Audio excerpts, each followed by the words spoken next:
በፍቅር ጠርተው ከዳር እስከ ዳር መሃል ገቡና አቆሙን ከዳር።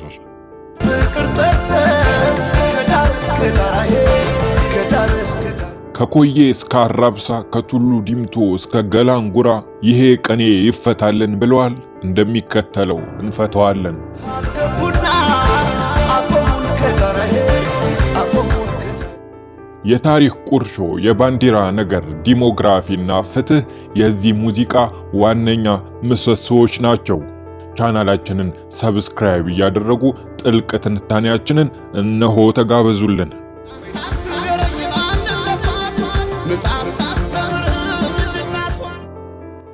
ዳስ የሚጣለው አንድም ለፌሽታ ሌላ ጊዜ ደግሞ ለዋይታ ነው። ሰው ሲወለድ ዳስ ይጣላል። ሰው ሲሞትም እንዲሁ ዳስ ይጣላል። ኩሎ ለመዳርም አልቅሶ ለመቅበርም ዳስ እንጥላለን። ልዩነቱ በዳስ ውስጥ ያለው ድምጽ ነው። ዋይታ ከሆነ የሚሰማው ዳሳችን የተጣለው ለሐዘን ነው። በዳሳችን ሳቅ ካለ ቤታችን ደስታ አለ ማለት ነው።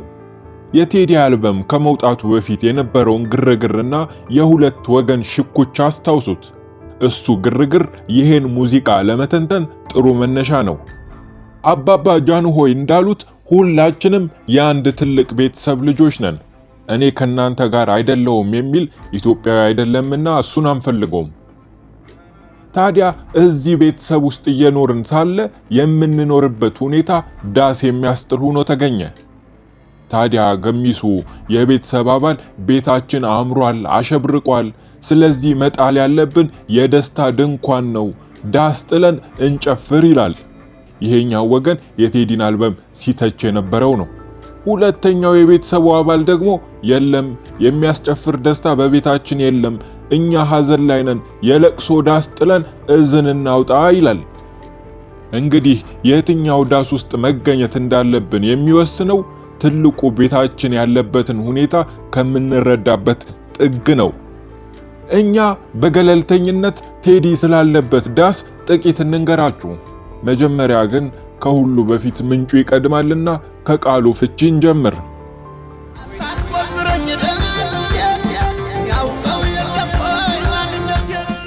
ዳስ ማለት ቀጥተኛ የአማርኛ ትርጉሙ ጥላ፣ ከለላ የሚሆን ከሐሩር ከቁር የሚሰውር የሳር ወይም የቅጠል ጎጆ ማለት ነው። እንዲሁም በመዝገበ ቃሉ ላይ ዳስ ድግስ ያለበት ሰው በቅጠላ ቅጠል ለጊዜው የሚሰራው ጎጆ መሳይ ቤት ነው ይላል። በሀገር ቤት ዳስ ጣለ፣ የዳስ ባላ፣ ዳስ ጣይ፣ ዳስ ጥለዋል እየተባለ ይነገራል። ለልዩ ልዩ ድግስ መሰብሰቢያ የሚሆን ባላ እየተተከለ በዚያ ላይ አግዳሚ እንጨት መረባረብ ተረብርቦ በዚያ ቅጠል ተጥሎ የሚሰራ ጊዜያዊ ቤት ዳስ ይባላል። ታዲያ በመግቢያችን ላይ እንዳልናችሁ ዳስ ለድግስ ብቻም ሳይሆን ለዋይታም ይጣላል። ታዲያ ጥሩ ነገሩ ሁሉም ዳስ የሚጣለው ለጊዜው ነው። ዳንኪራም ብናረግድበት ደረትም ብንደልቅበት ዳሱ የሚቆመው ለአጭር ጊዜ ብቻ ነው። ደስታም ሐዘንም ልክ እንደ ሰው ልጅ እንደ ዳሱ ባለቤት አላፊ ናቸው።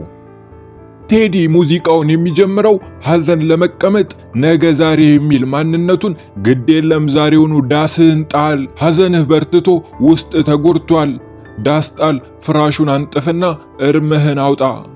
የሚያላቅስ ሰው ደርሶ አይችልም ብዛቱ የማይቆጠር ስለሆነ፣ ስለዚህ በጊዜ ዳስ ጣል በሚል ምክር ነው። ዳስ ጣል ልቤ ለውስጤ ሐዘን ለቅሶ ሰው አይችልህ ደርሶ፣ አለ ጊዜ ገና ነው እያልኩት ራሴን በደልኩት፣ ለካ እንዲህ ነው ማለቅ እያሉ ነዶ፣ ሀገር የሞተበት የት ያለቅሳል ሄዶ። እዚህ ጋር ቴዲ የሐዘኑን ጥልቀት ሊናገር የህዝብ ብሂልን ያዘምናል። ለወትሮ የሰው ልጅ ሲከፋው እንዲህ እያለ ያንጎራጉራል። እህት ወንድም ቢሞት በሀገር ይለቀሳል፣ አባት እናት ቢሞት በሀገር ይለቀሳል፣ ሀገር የሞተ እንደው ወዴት ይደረሳል ይባላል። ታዲያ ቴዲ ሀገር የሞተበት የት ያለቅሳል ሄዶ እያለ ዳሱን የሚጥልበት ምድር እንኳን እንደሌለው ይናገራል። እንዴት ሀገር የለችም ወይ የሚል ጥያቄ እዚህ ጋር ማንሳት ግድ ይለናል። ቴዲ መልስ የሚሰጠን ቀጥሎ በሚመጡ ግጥሞቹ ነው።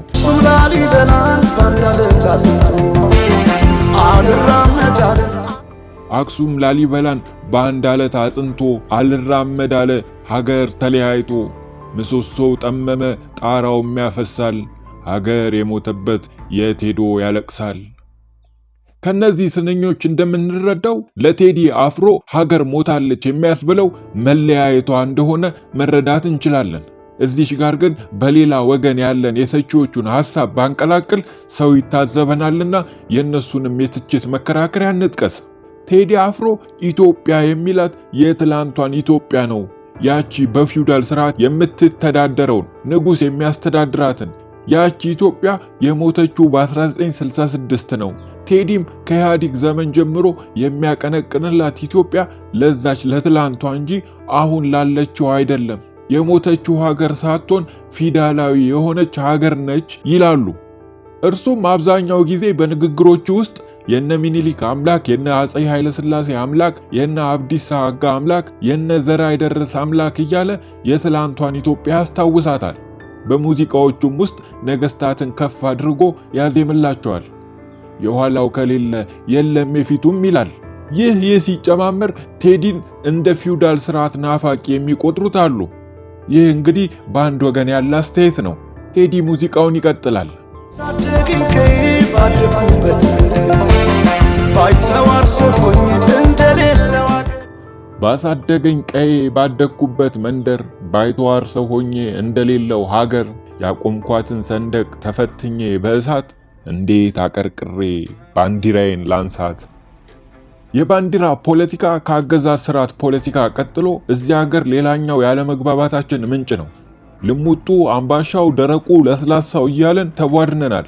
ቴዲ በዚህ ሙዚቃው ላይ የሚያዜምላትና በቪዲዮ መጨረሻ ላይ ስትውለበለብ የሚያሳየን ባንዲራ በቀደመችው ኢትዮጵያ ኦፊሻላዊ የሀገር ባንዲራ የነበረ የአፍሪካውያን ሀገራት እንደ ነጻነት ምሳሌ ስለሚቆጥሩት ኮፒ ያደረጉ የወሰዱት አረንጓዴ፣ ቢጫና ቀይ ቀለም ያለው ያለምንም መደብ የሚታይ አርማ ነው። ይህን አርማ ብዙ መንግስታት ተጠቅመውታል። ነገር ግን ኢህአዴግ የሀገር መሪነቱን ድርሻ ሲደርሰው አንቀጽ ጠቅሶ ህግ አርቅቆ በሶስቱ ቀለማት መሃል ላይ ተጨማሪ ምልክት አደረገ። ይህም በኢፌዴሪ ህገ መንግስት አንቀጽ 55(1) ላይ በተቀመጠው መሰረት የተተገበረ ነው። ታዲያ ይህ አዲስ ምልክት ህብረ ብሔራዊነትን ብሔር ብሔረሰብ እያለ ለሚረዳው ቡድን ደስታን ሲሰጥ፣ እንደ ቴዲ ላለው አንድነት ይል ለነበረ ቡድን ደግሞ ምቾት ነስቶት ቆይቷል። ታዲያ በየመሃሉ የሚፈጠሩ ፖለቲካል ኢንሲደንትስ ወይም ፖለቲካዊ አጋጣሚዎች ይህን ልዩነት አንዴ ሲያጦዙት አንዴ ደግሞ ሲያበርዱት ኖረዋል። በለውጡ ሰሞን የተሰደዱ ፖለቲከኞች ወደ ሀገር ይግቡ ሲባል በባንዲራ ምክንያት የነበረውን ቀውስ መቼም አንረሳውም። እንዲሁ ደግሞ ህዝባዊ በዓላት በመጡ ቁጥር ሰንደቅ ዓላማን ተከትሎ የሚነሱ ውዝግቦች ከፍተኛ ቦታን ይዛሉ። ብቻ ቴዲ ያቆምኳትን ሰንደቅ ተፈትኜ በእሳት እንዴት አቀርቅሬ ባንዲራዬን ላንሳት ይለናል። እኛ ወደፊት እንገስግስ። አባይ ለዘዴው ባፍ ይቀድማል አምኖ መከዳት እንዴት ያማል። አባይ ለዘዴው ባፍ ይቀድማል አምኖ መከዳት እንዴት ያማል። ወርቅ ያበደረ ደርሶት አለት እንዴት ይችላል ዝም ማለት። ቴዲ በሀገር አንድነትና በባንዲራ በኩል ከተጓዘ በኋላ ቀስ እያለ ወደ መሃል ሀገር ይመጣል። እኛም እንኳን ደህና መጣ ብለን እንቀበለዋለን። ከዚህ ቀደም ከአዲስ አበባ ፖለቲካ ጀርባ ብለን በሰራነው መሰናዶ ላይ ቴዲ እነ ጎጃምና ጅማ በጎሉበት የሙዚቃ ኢንዱስትሪ ውስጥ የተረሳችውን አዲስ አበባ ያስታወሳት ሙዚቀኛ ስለመሆኑ በሰፊው ነግረናችሁ ነበር። ቴዲ የመሃል ሀገር ሰው ነው። ስለዚህ የተወለደበትና ያደገበት ሰፈር ጉዳይ ግድ ይለዋል። በእርግጥ ግድ ይለዋል ብቻ ሳይሆን የብሔር ፖለቲካ በገነነበት ሀገር ውስጥ ውክልና ያጣው የአዲስ አበባ ነዋሪ ተጠሪም ነው ብለው የሚያምኑ ጥቂቶች አይደሉም። ከነገ ዛሬ ይሻል ባልኩኝ የራሴን ጩኸት ተነጠቅኩኝ። ተጣላሁና ከወንዜ አድባር እንዴት ልታረቅ ከራሴ ጋር። የሀገር ሰው ሲተርት ሁለተኛ ግፌ ጫንቃዬን ተገርፌ ልብሴን መገፈፌ ይላል። በደል በዛብኝ ነው ነገሩ። የቴዲም ይሄ እንጉርጉሮ እንዲህ አይነት መልክ አለው። የራሴን ጩኸት ተነጠቅኩ እያለን ነው። የትኛውን ጩኸት ካላችሁ ድምፃዊው አዲስ አበባ እያለ ሙዚቃውን ይቀጥላል። አበባ አደሸከሩ አሄ እንኳን ሸከሩ። አዲስ አበባ አዶ ሸገር እንኳን ሸገሩ የሁሉ አይደሎይ መላው ሀገሩ በፍቅር ጠርተው ከዳር እስከ ዳር መሃል ገቡና አቆሙን ከዳር። የዲሞግራፊ ጉዳይ የዚህ ሀገር ሌላኛው ያልተፈታ ክር ነው። ይህ ቃል ምናልባት እነ ኦቦ ለማ መገርሳንም ከጠፉበት ያስታውሰን ይሆናል። ዲሞግራፊም ልክ እንደ ባንዲራና የኋላ ታሪካችን ሌላው የተባላንበት ጉዳይ ነው። በተረፈ ስለ ኮሊደር ልማቱ ስለ ካሳንቺስና ገላን ጉራ አሁን ማውራት የተላመጠ ስጋ ደግሞ ማላመጥ ነው የሚሆነው። ስለዚህ ሙዚቃውን እንከተለው።